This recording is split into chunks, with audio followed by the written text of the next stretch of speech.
ঢাকার ব্যস্ত নগরের ভেতরেও আজ একটি বাড়ির ভেতর নিস্তব্ধতা নেমে এসেছে। সারা বাড়ি জুড়ে কান্নার ধ্বনি, শোক আর অব্যক্ত বেদনা ছড়িয়ে আছে। মায়ের মৃত্যু যে একদিন আসবেই সেটা সবাই জানত, কিন্তু মৃত্যু কখনোই কাউকে সত্যিকারের প্রস্তুত হতে দেয় না।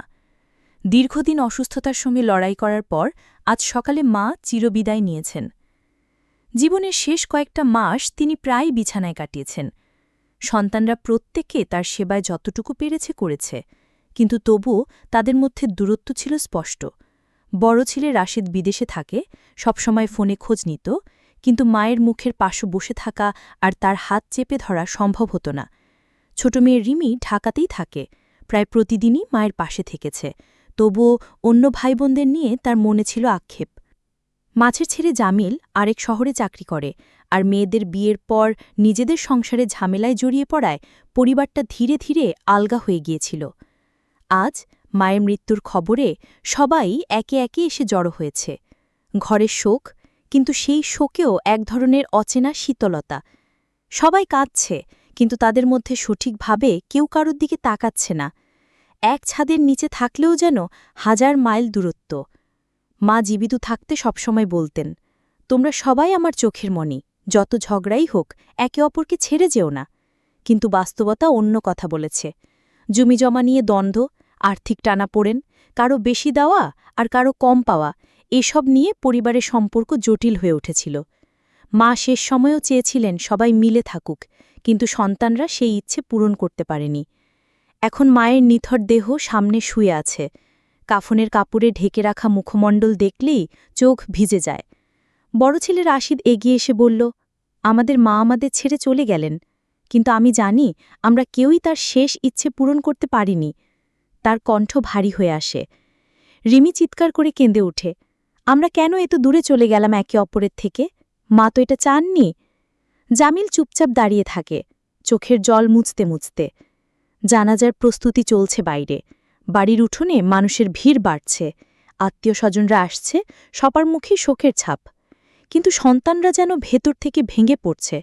মায়ের চলে যাওয়া শুধু মৃত্যু নয়, সম্পর্কের ভাঙনেরও এক নির্মম প্রতিচ্ছবি। এমন সময় ছোট মেয়ের নজর যায় মায়ের পুরনো আলমারির দিকে। মা প্রায়ই বলতেন, আমার আলমারির ভেতরে আমার কিছু গোপন জিনিস আছে।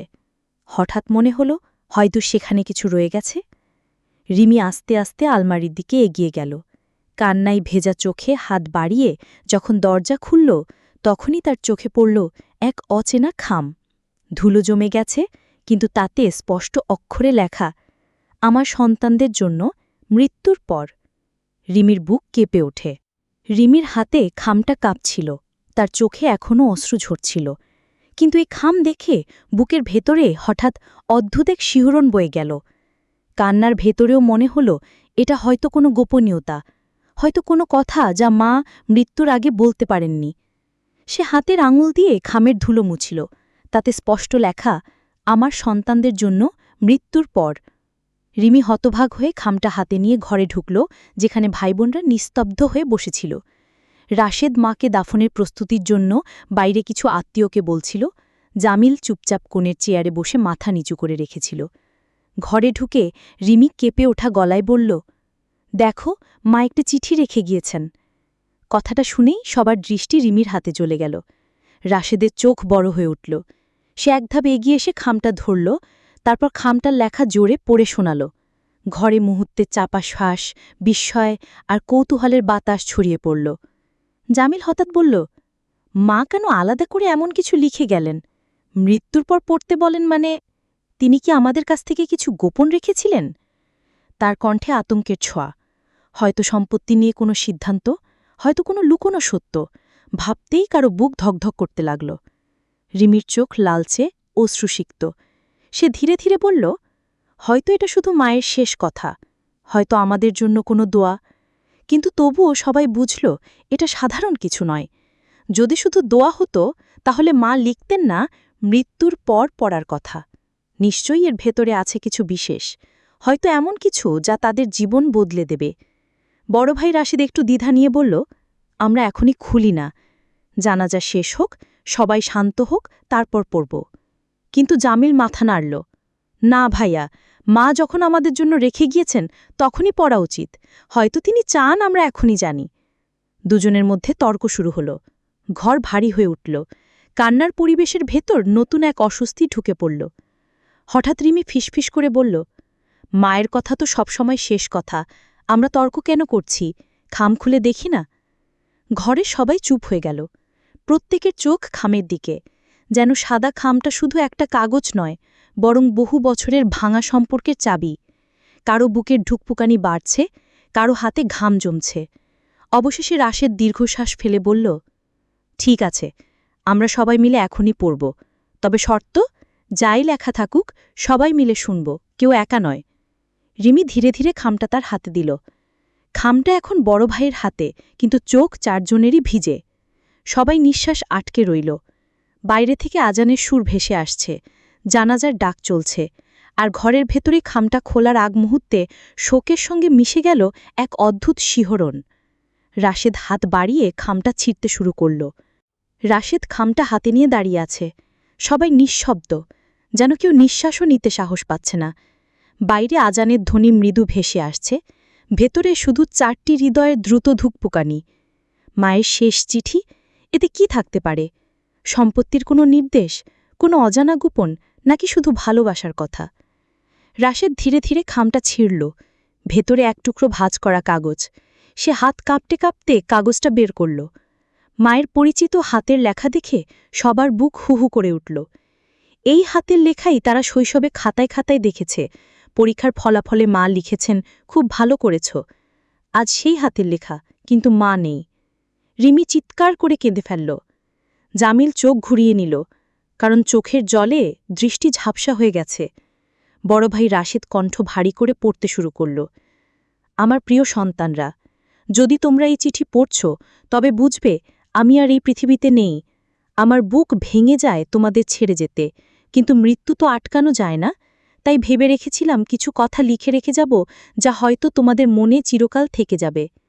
শব্দগুলো শুনতে শুনতে ভাইবোনদের কান্না আরও তীব্র হল। মনে হচ্ছিল মা যেন সামনে বসে কথা বলছেন। চিঠির পরের লাইন, তোমরা আমার কাছে শুধু সন্তান ন, আমার জীবনের সবচেয়ে বড় আশীর্বাদ। আমি জানি তোমরা প্রত্যেকে আমার জন্য অনেক কিছু করেছ। রাশেদ, তুমি দূরে থেকেও সবসময় খবর নিয়েছ। জামিল, তুমি চাকরির ফাঁকেও চেষ্টা করেছ আমাকে দেখতে আসতে। রিমি, তুমি আমার পাশে থেকে প্রতিদিন আমার কষ্ট কমিয়েছ। আর তোমাদের বাকি ভাইবোনরাও আমার জন্য যেমন দৌড়ঝাঁপ করেছ, আমি তা ভুলি না। চিঠিতে আরও লেখা ছিল, তোমরা ছোটবেলায় একসাথে কত খেলতে, কত হাসতে, কত আনন্দ করতে। তখন তো মনে হতো আমার পৃথিবী পূর্ণ। কিন্তু বড় হতে হতে কেন যেন তোমাদের মধ্যে দূরত্ব তৈরি হলো। একসময় আমি বুঝলাম তোমাদের হাসির টেবিলে আর সবাই একসাথে নেই। এখানেই হঠাৎ রাশেদ থেমে গেল, গলাটা আটকে এলো, চোখ মুছে আবার পড়তে লাগল। আমার জীবনের সবচেয়ে বড় কষ্ট ছিল তোমাদের ভাঙা সম্পর্ক। আমি চাইনি আমার সন্তানরা একে অপরের থেকে দূরে থাকুক। তোমাদের ঝগড়া, অভিমান, সম্পত্তি নিয়ে তর্ক, এসব আমাকে ভিতর থেকে ভেঙে দিয়েছে। শব্দগুলো শুনে জামিল নিচু গলায় কেঁদে উঠল। রিমি রাশিদের কাঁধে মাথা রেখে বলল, মা সব জানতেন। চিঠির শেষ অংশ তখনও বাকি, আর সবার মনে একটাই প্রশ্ন, মা আসলে কি বলতে চেয়েছেন, তার শেষ ইচ্ছাটা কি? ঘরের বাতাস ভারী হয়ে গেল। সবাই জানল আসল সত্য এখনও বাকিই আছে, যা হয়তো তাদের জীবন বদলে দেবে। রাশেদ আবার কাগজটা মেলে ধরল। মায়ের হাতের লেখা ভিজে যাচ্ছে তার অশ্রুতে। কণ্ঠ কাঁপছে, তবুও পড়া থামাচ্ছে না। রিমি আর জামিল তার দুপাশে বসে আছে, চোখ দুটো লাল হয়ে গেছে কান্নায়। পুরো ঘরে নিস্তব্ধতা, শুধু মায়ের শব্দগুলো যেন জীবন্ত হয়ে উঠছে। চিঠিতে লেখা, মনে আছে রাশেদ, তুমি যখন ছোট ছিলে একবার স্কুলে খারাপ রেজাল্ট করেছিলে। সেদিন ভয়ে তুমি লুকিয়েছিলে বারান্দায়। আমি তোমাকে জড়িয়ে ধরে বলেছিলাম, তুমি আমার গর্ব, তুমি ব্যর্থ হতে পারো না। সেই মুহূর্ত থেকে তুমি জীবনে দাঁড়িয়ে গিয়েছিলে। রাশেদের বুক কেঁপে উঠল। সে চোখ বন্ধ করে যেন সেই দিনটা দেখতে পেল। মায়ের আঁচলের ঘ্রাণ, তার হাতের দৃঢ়তা। কান্নায় তার কণ্ঠ আটকে গেল। পরের অংশ, জামিল, তুমি ছোটবেলায় অসুস্থ হয়ে পড়েছিলে। ডাক্তাররা বলেছিল অবস্থা গুরুতর। আমি রাতের পর রাত তোমার মাথার কাছে বসে দোয়া করেছি। তুমি বেঁচে উঠেছিলে, আর আমি তখনই প্রতিজ্ঞা করেছিলাম তোমাকে কখনো একা ফেলব না। আজও সেই মুহূর্ত মনে পড়ে। জামিল হাত দিয়ে মুখ ঢাকল, চোখ থেকে অঝরে জল ঝরছে। মায়ের দোয়া ছাড়া হয়তো সে আজ বেঁচে থাকত না। এই সত্যটা তার বুকে আগুনের মতো জ্বলে উঠল। চিঠি চলতে থাকল। আর রিমি, তুমি তো আমার ছায়া ছিলে। তোমার বিয়ের দিন আমি হাসছিলাম, কিন্তু বুকের ভেতর কাঁদছিলাম, কারণ জানতাম তুমি আর প্রতিদিন আমার পাশে থাকবে না। তবুও তুমি প্রায়ই চলে আসতে, আমার ওষুধ দিত, খাওয়াত। তুমি আমার একাকিত্ব অনেকটা ভরিয়ে দিয়েছিলে। রিমি আর সহ্য করতে পারল না। মায়ের চিঠি আঁকড়ে ধরে সে হাউমাউ করে কেঁদে উঠল। তার কান্না যেন সবার হৃদয় ভেঙে দিল। চিঠিতে আরও কিছু অংশ ছিল। তোমরা সবাই জানো আমি খুব সাধারণ জীবন কাটিয়েছি, কিন্তু আমার সবচেয়ে বড় সম্পদ ছিল তোমরা। আমার চোখে তোমরা কখনো আলাদা ছিলে না। আমি চেয়েছিলাম যেন তোমরা একে অপরের পাশে থাকো। তোমাদের হাসি ছিল আমার আনন্দ, তোমাদের ঝগড়া ছিল আমার কষ্ট। কথাগুলো শুনতে শুনতে সবাই অনুভব করছিল মা যেন সত্যিই ঘরে বসে তাদের সঙ্গে কথা বলছেন। প্রতিটি শব্দ তাদের স্মৃতির ঝাঁপিতে ঝড়ো তুলছিল। শৈশবের অগণিত ছবি, খেলাধুলা, একসাথে খাওয়া, স্কুলে যেতেই মায়ের ডাকা সব চোখের সামনে ভেসে উঠছিল। কিন্তু চিঠির শেষ দিকে এক ভিন্ন সুর ধরা দিল। মা লিখেছেন, কিন্তু সন্তানেরা, আমার জীবনের সবচেয়ে বড় দুঃখ এখনও আমি বলিনি। আমার বুকের ভেতর জমে থাকা ব্যথাটা তোমাদের জানাতেই এই চিঠি লিখেছি। এটুকু পড়তেই ঘরের সবাই শ্বাস আটকে ফেলল। কী ছিল মায়ের বুকের ভেতরে সেই ব্যথা? কী সেই অপ্রকাশিত সত্য যা মৃত্যুর পরও তাদের শুনতে হল? রাশেদ থেমে গেল, গলা শুকিয়ে আসছে, যেন ভয় করছে এরপর কি পড়বে। কিন্তু মায়ের শেষ কথা না শোনার সাহসও নেই। কাঁপা কণ্ঠে আবার পড়া শুরু করল। চিঠিতে লেখা, আমার জীবনের সবচেয়ে বড় দুঃখ হল তোমাদের ভাঙা সম্পর্ক। তোমরা কি জানো, আমি রাতে অনেকবার কান্না করেছি, যখন দেখেছি তোমরা একে অপরের সঙ্গে কথা বলছ না। ছোট ছোট কারণে অভিমান করছো। জমিজমা, টাকার হিসাব, কে বেশি করল আর কে কম করল, এসব নিয়ে তোমাদের মন আলাদা হয়ে গেছে। আমি বারবার চেষ্টা করেছি তোমাদের কাছে টানতে, কিন্তু পারিনি। শব্দগুলো শোনার সঙ্গে সঙ্গে ঘরে ভারী নীরবতা নেমে এলো। রিমির চোখ দিয়ে অশ্রু গড়িয়ে পড়ছে। সে কেঁপে কেঁপে বলল, মা জানতেন, সব জানতেন। জামিল মাথা নিচু করে বসে রইল। সেই জমিজমা নিয়ে ঝগড়ার কথা মনে পড়ে গেল। ভাইয়ের সঙ্গে তর্ক করে রাগে বাড়ি ছেড়ে চলে যাওয়া, মাসের পর মাস যোগাযোগ না রাখা, সবই ভেসে উঠল চোখে। বুক ভেঙে কান্না চেপে রাখতে পারল না। চিঠি চলছিল। তোমরা কি জানো, আমার মৃত্যুর ভয় ছিল না। আমি ভয় পেতাম তোমরা যদি একা একা থেকে যাও, আমার কবরের কাছে যদি একসাথে না আসো, তবে আমি কি শান্তিতে ঘুমোতে পারব।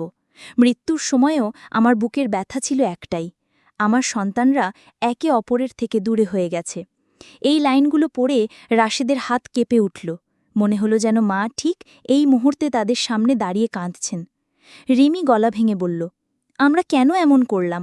মা এত কষ্ট পেয়েছেন, আমরা জানতেই পারিনি। চিঠিতে মায়ের কণ্ঠ যেন আরও স্পষ্ট হয়ে উঠল।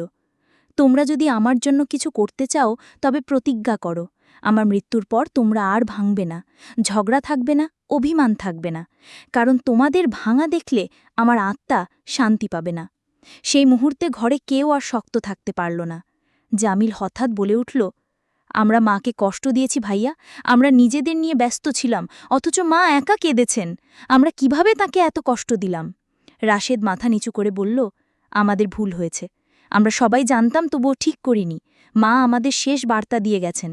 ঘরে কান্নার ধ্বনি ভেসে উঠল, কিন্তু এবার সেই কান্নায় শুধু শোক নয়, অপরাধ বোধও মিশেছিল।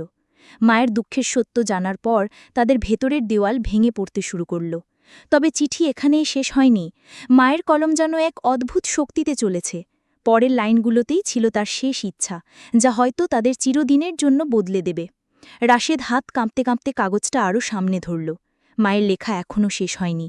অশ্রুসিক্ত চোখে সে পড়তে শুরু করল, আমার প্রিয় সন্তানরা, তোমাদের কাছে আমার শেষ কিছু ইচ্ছা আছে। যদি আমাকে সত্যিই ভালোবাসো, তবে এগুলো পূরণ করো। আমি শান্তি পাব কেবল তখনই যখন দেখব তোমরা আমার ইচ্ছাগুলো মানছ। ঘরের সবাই নিঃশ্বাস বন্ধ করে শুনতে লাগল। চিঠিতে লেখা ছিল, প্রথম ইচ্ছা, আমার জানাজার পর তোমরা সবাই একসাথে খাবে, টেবিলে বসে, যেমনটা ছোটবেলায় বসতে, হাসতে হাসতে ভাত খেতে। আজও চাই সেই একসাথে থাকার দৃশ্য ফিরে আসুক। রিমির চোখ ঝাপসা হয়ে গেল। তার মনে পড়ল কিভাবে ছোটবেলায় সবাই মিলে এক টেবিলে বসে মাকে ঘিরে খাওয়া হতো। সেই হাসির শব্দ, খুনসুটি সব এখন শুধু স্মৃতি। চিঠির দ্বিতীয় অংশ, দ্বিতীয় ইচ্ছা, বছরে অন্তত একদিন সবাই একসাথে মিলিত হবে। যেখানেই থাকো, যতই ব্যস্ত থাকো, অন্তত একদিন মায়ের নামে একত্রিত হবে। তোমরা একে অপরের হাসি আনন্দ ভাগ করবে, কারণ পরিবার ছাড়াও মানুষের কিছুই অবশিষ্ট থাকে না। জামিল ঠোঁট কামড়ে ধরে কান্না চেপে রাখতে চেষ্টা করল।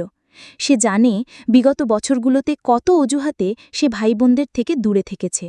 রাশেদ পড়তে থাকল। তৃতীয় ইচ্ছা, আমার রেখে যাওয়া জমিজমা সম্পত্তি সব সমানভাবে ভাগ করবে। কেউ কাউকে ঠকাবে না, কেউ কাউকে ছোট করবে না। সম্পদ তো মাটির জিনিস, কিন্তু সম্পর্ক অমূল্য। আমার সন্তানদের মধ্যে যদি আবার অন্যায় হয়, তবে আমি কবরে শান্তি পাব না। এই লাইন শুনে সবার বুক কেঁপে উঠল, কারণ সত্যি সম্পত্তিই ছিল তাদের ঝগড়ার মূল কারণ। একে অপরের ওপর সন্দেহ, কে বেশি নেবে আর কে কম পাবে, এসব নিয়ে সম্পর্ক ভাঙতে ভাঙতে শেষ হয়ে গিয়েছিল। চিঠির শেষ অংশে মা লিখেছেন, আমার শেষ ইচ্ছা খুবই ছোট, তোমরা যেন একে অপরকে আঁকড়ে ধরো। মৃত্যুর পরও যদি আমার কোনো অস্তিত্ব থাকে, তবে আমি তোমাদের মিলন দেখতে চাইব। প্রতিজ্ঞা করো, আমাকে আর কাঁদাবে না। রাশিদ পড়া শেষ করে চিঠিটা নামিয়ে রাখল। তার গলায় শব্দ আটকে গেছে। রিমি চিৎকার করে কেঁদে উঠল। মা শেষ মুহূর্তেও শুধু আমাদের একসাথে দেখতে চেয়েছিলেন। জামিল হাত দিয়ে চোখ মুছে বলল, আমরা কি এতটাই পাথর হয়ে গিয়েছিলাম যে মায়ের কষ্টও টের পাইনি? ঘরে কান্নার ঢেউ উঠল, কিন্তু সেই কান্না এবার জন্য একটা দৃঢ়তা জন্ম নিল। তারা জানল যদি এখনই কিছু না করে, তবে মা সত্যিই শান্তি পাবেন না। রাশেদ দীর্ঘশ্বাস ফেলে বলল, আমরা যদি সত্যিই মাকে ভালোবাসি, তবে আজ থেকেই বদলাতে হবে। আমাদের মধ্যে আর কোনো বিভেদ থাকবে না। আমরা মায়ের শেষ ইচ্ছা পূরণ করব। জামিল চোখ মুছে বলল, হ্যাঁ ভাইয়া, আমাদের ভুল স্বীকার করতে হবে। মা আমাদের ক্ষমা করবেন কেবল তখনই যখন আমরা এক হব। তাদের এই কথার ভেতর যেন একটা নতুন আলো জন্ম নিল। তবুও এই প্রতিজ্ঞা কতটা সত্যি হবে? অতীতের দাগ কি এত সহজে মুছে যাবে? সবাই জানত শেষ পরীক্ষা এখনও বাকি। মায়ের জানাজার পর সেই একসাথে বসার টেবিলেই প্রমাণ হবে তারা সত্যিই বদলেছে কিনা। সূর্য তখন ডুবে গেছে। মায়ের জানাজা শেষ হয়েছে কিছুক্ষণ আগে। গ্রামের মসজিদের উঠোনে হাজারো মানুষ ভিড় করেছিল। সবাই যেন নিজেদের মায়ের বিদায় শোক করছিল। সাদা কাফনের ভিতরে নিস্তব্ধ মাকে যখন কবরের মাটিতে শুইয়ে দেওয়া হলো, সন্তানের বুক ফেটে কান্না বেরিয়ে এলো। তবুও মায়ের শেষ চিঠির সেই আহ্বান বারবার তাদের কানে বাজছিল, তোমরা একসাথে থেকো, আমার জন্য এটাই সবচেয়ে বড় শান্তি। দাফনের পর সন্ধ্যা নামতেই ৩ ভাই বোন আবার একসাথে বাড়ির বারান্দায় বসল। বাতাসে শিউলি ফুলের গন্ধ, চারপাশে নিস্তব্ধতা, কেবল দূরে মসজিদের আজানের প্রতিধ্বনি শোনা যাচ্ছিল। রাশিদ লম্বাক্ষণ চুপ থেকে হঠাৎ বলল, আজ থেকে আর কোনো বিভেদ থাকবে না। আমি সিদ্ধান্ত নিয়েছি জমিজমার সব হিসাব একসাথে বসে মিটিয়ে ফেলব। আর কোনো রাগ, কোনো দ্বন্দ্ব থাকবে না। জামিল অবাক হয়ে তাকালো। এতদিনের আক্ষেপের ভার যেন হঠাৎ লাঘব হলো। সে উঠে এসে ভাইয়ার কাঁধে হাত রাখল। ভাইয়া, এই কথাটাই তো আমি শুনতে চেয়েছিলাম। আমরা আবার নতুন করে শুরু করি, মায়ের মুখে হাসি ফুটানোর জন্য হলেও। রিমি দুজনের দিকে তাকিয়ে কেঁদে ফেলল। তোমরা জানো, মা সবসময় বলতেন, আমার সন্তানেরা যদি এক থাকে, তাহলে আমার মৃত্যুতেও শান্তি থাকবে। আজ তোমাদের এভাবে এক হতে দেখে মনে হচ্ছে মা সত্যিই স্বস্তি পাচ্ছেন। তাদের কান্না মিলেমিশে একাকার হল, যেন অনেক বছরের শীতল দেওয়াল হঠাৎ ভেঙে গিয়ে এক উষ্ণ আলিঙ্গনে পরিণত হল। কিছুক্ষণ পর তারা সিদ্ধান্ত নিল, পরের দিন সবাই মিলে মায়ের নামে একটি ছোট দাতব্য ফাউন্ডেশন গড়বে। গ্রামের দরিদ্র শিশুদের শিক্ষার ব্যবস্থা করবে। এ ছিল মায়ের এক অদৃশ্য স্বপ্ন, যা তিনি কখনো সরাসরি বলেননি। চিঠির শেষ লাইনগুলোতে ইঙ্গিত করেছিলেন, আমার জীবন কেটেছে অভাবের ভেতরেও সন্তানদের মানুষ করতে। যদি পারো, অন্যদের সন্তানদেরও একটু আলো দিও। সন্তানেরা এবার স্থির করল এই ইচ্ছা পূরণ না করে তারা শান্তি পাবে না। রাত গভীর হল। বারান্দার আকাশে অসংখ্য তারা জ্বলজ্বল করছে। মনে হচ্ছিল তারার ভিড়ে মাও কোথাও বসে আছেন, স্নেহমাখা চোখে তাকিয়ে আছেন তার সন্তানদের দিকে। রাশেদ, জামিল আর রিমি একসাথে হাত ধরে প্রার্থনা করল, মা, তুমি শান্তিতে থেকো, আমরা তোমার স্বপ্ন পূরণ করব, আমরা আর আলাদা হব না। হয়তো আকাশের ওপার থেকে মা তখন হাসছিলেন। তার শেষ চিঠি যে হয়ে উঠল পরিবারের নতুন জীবন শুরু করার চাবিকাঠি। মৃত্যুর পরও এক মায়ের ভালোবাসা পরিবারের ভাঙন জুড়ে দিল। চিঠির অক্ষরে অক্ষরে লুকিয়ে থাকা তার অশেষ স্নেহ আর ত্যাগ সন্তানদের নতুনভাবে বেঁচে থাকার শক্তি দিল। কখনো কখনো একটি সরল ইচ্ছাই পুরো পরিবারকে আবার এক করে দিতে পারে।